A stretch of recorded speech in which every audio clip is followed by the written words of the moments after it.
Hi, I'm Hope Witkowsky, your host of Senior Scene.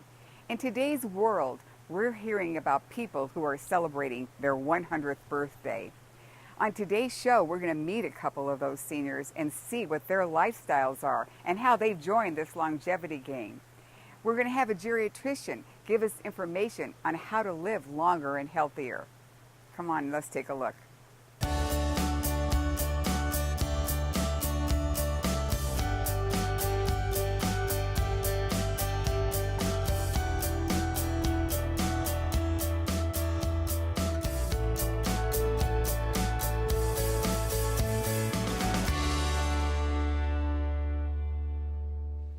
Thomas Lagrilius is no ordinary doctor helping his patients live longer and happier lives.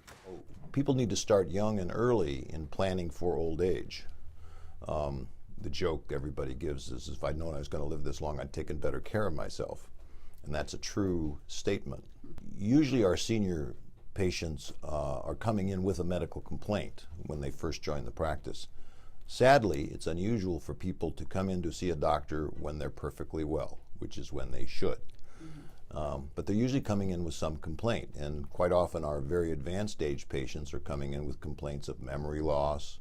They're coming in with complaints of physical disabilities like arthritis, pain in joints and back and hips and knees, difficulties with level of energy, fatigue, difficulties with sleep, difficulties with mood. But there are easy steps you can take to live a healthy life, and it starts with your daily activities. The first thing people need to do to stay healthy into advanced age is exercise every day, or almost every day, for half an hour or more every day. Exercise is one of the number one keys to healthy longevity and keeping your joints and everything else in good shape as you age. Three kinds of exercises that I think people need to be involved in. The first one is actual muscle building. You need to actually build strength in the muscles that support your joints. Build strength in your legs, your arms, all your back, the abdominal muscles. There needs to be resistance training against some kind of resistance to build that muscle strength. The other kind of exercise that people need is balance training. They need to practice balance. They need, in a stable, safe place where they're holding on to something or can grab something quickly, practice, for example, standing on one foot to maintain their balance. And the third kind of exercise that everybody needs is aerobic conditioning, where they're actually running their heart rate up and sustaining it for a prolonged period of time, half an hour or so at a higher than heart rate, maybe 75 or 85% of predicted maximum heart rate for 20, 30 minutes, 5 times a week or so. So those three kinds of exercise are critical, and everybody should do it from a young age into advanced age. Right. Dr. Lagrilius also suggests seniors to have a life outside the doors of their home. The broader and more effective your social network is, the more functional it is, and the more you get out and do things actively, the better your likelihood of achieving your potential, your genetic potential for longevity. Part of the aspect of what you're talking about is depression. People involute into their own homes and don't go anywhere because they're depressed. And treating depression is a complex process. It involves sometimes medications. It definitely involves exercise. It involves treating things like sleep apnea that an awful lot of elderly people have and cause depression. They get hypoxic at night and don't sleep properly. It involves getting adequate amounts of sleep. It involves working on the social network and the relationships that people have. It's a complex interdisciplinary process to try to treat people's potential. For the first time in history, statistics show that life expectancy has dropped, so it's a good idea to start now. One of the most important things people need to do is start young, planning for old age, recognizing that if they don't take care of themselves at a young age, they're not going to meet their potential for longevity. They should keep in mind that physical activity and exercise and being in good physical condition is critical if you're going to live to be an older, healthy person. I didn't have to go far to find some seniors who were getting out of the doors of their home and doing some amazing volunteer work for the Torrance Historical Museum.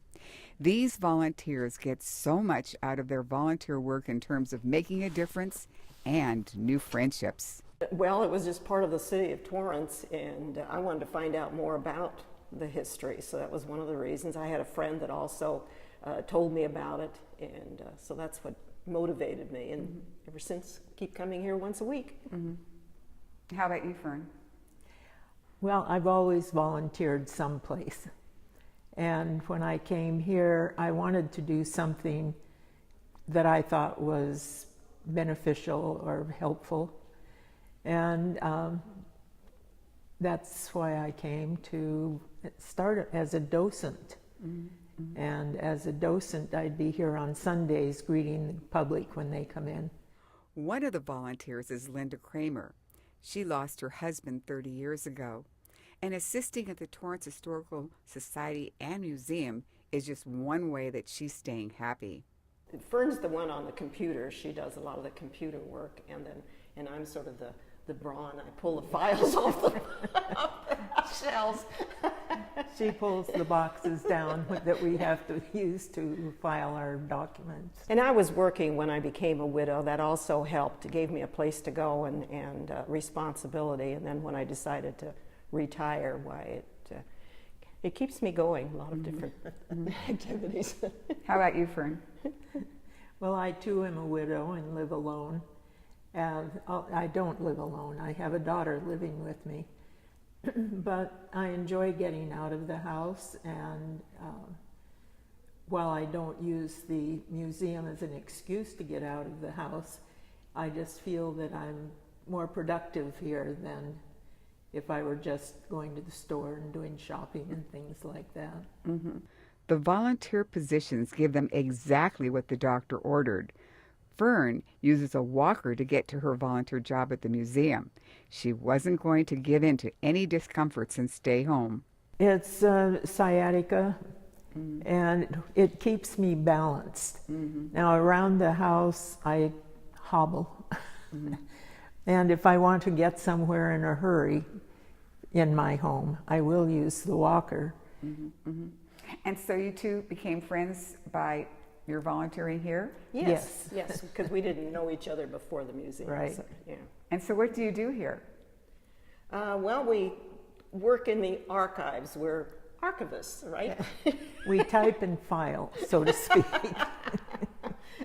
No, they started the project over 10 years ago. The files were scattered all over the museum. There is a basement where boxes were being kept. And so 10 years ago, I think they decided that we needed to put it all together. So they revamped the storage, the file room. And now what we're doing is going back over it. After 10 years, we've found a lot of things have changed, and it needs to be updated. In watching these women climbing ladders, picking up heavy files, or working on a computer for long periods of time to keep the history of Torrance alive, you would never guess they are both in their 80s. Yeah, I think that's the sad thing, that we do have an idea of what an age should look like. And more people are living longer and enjoying that later part of life. So over the years, I guess it will change. But for right now, yes, you say if you're 80 or 90, people will expect you to be hobbling around and not able to enjoy life. Let's meet a 100-year-old and see her lifestyle. One thing is for sure, she has a great sense of humor. So, we're at your house now, and I'm very happy to be here with you. How old did you say you are? 100 in July. 100 in July. Yes, last July. Oh my gosh. July 16th. And I understand that you go out and have your hair and your nails done. Tell me about that. To do what? You have your hair done and your nails done? Oh, yes, I had my nails done Ooh. last Nice. last week, and I have my hair done every Thursday. Wow, that's great. That's great.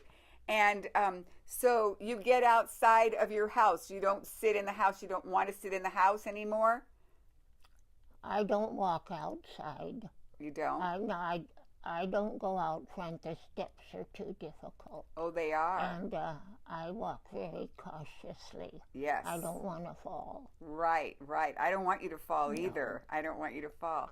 So you have a daughter and a son that come around and take you places? My daughter takes me every place. I don't go anywhere without her. Oh my goodness. Yes. So you trained her when she was young to be good? You trained your daughter when she was a little girl how to do good deeds? We've always got along well. What's your favorite food to eat? Am I supposed to say In-N-Out burgers? I don't eat those very often, just once in a while. Okay. I like soup because it's easy for me to eat. I don't chew well. Mary Ann has some great advice for 100-year-olds. So let me ask you something. If you were giving me advice about how I could live to be 100 like you, I want you to tell me, what should I do? Well, I think you're doing okay. You just go day by day, and that's about all any of us can do, you know. None of us can predict the future. Right. I never would have thought I'd be here this long, but I'm grateful to be here. Let's go golfing with Don Sturgis, a 94-year-old, and some friends who are all in their 80s. They play at the Sierra Golf Course every Friday.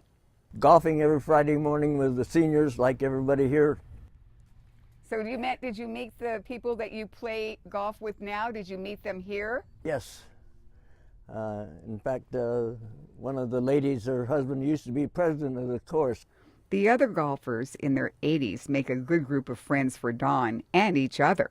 The friendships also play a part of staying engaged in life outside the doors of their home. If I have good people to golf with and we're in a tournament, they help me. They make the big score and I go along and pick up the money. I hope today's show gave you some lifestyle changes that you can make so that you too can join the longevity game. I'm Hope Witkowsky, reminding you, knowledge, it's a powerful tool. Tune in to Senior Scene next time for more secrets on successful aging.